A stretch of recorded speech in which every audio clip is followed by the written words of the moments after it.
મિત્રો, બોરડીમાંથી તોડીને બોર ખાવાની તો આપણને બધાને બહુ જ મજા આવે છે, પણ એ જ બોરડીનો કાંટો વાગવાનો પણ આપણને ડર લાગે છે.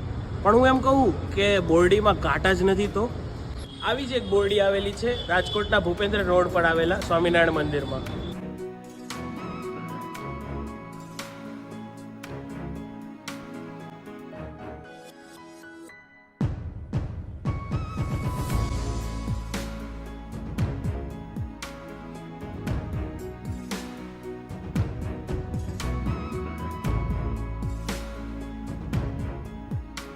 મિત્રો, કહેવામાં આવે છે કે આ બોરડી કાંટા વગરની છે. લોક કહેવત પ્રમાણે આજથી લગભગ 195 વર્ષ પહેલાં, એટલે કે 1830માં જ્યારે સ્વામિનારાયણ ભગવાન અહીંયા આવેલા હતા, ત્યારે તેમને આની નીચે જ બેસીને સત્સંગ કરેલો હતો. અને ત્યારે તે પાછા ફરતા હતા ત્યારે ગોપાળાનંદ સ્વામીને માથામાં કાંટો વાગ્યો.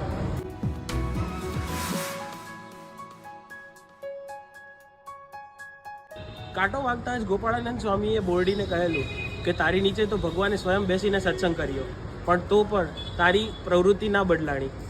આટલું સાંભળતા જ બોરડીએ બધા જ કાંટા પોતાના ખેરવી નાખ્યા. તે દિવસ છે ને આજનો દિવસ છે, આ બોરડીમાં એક પણ કાંટો નથી.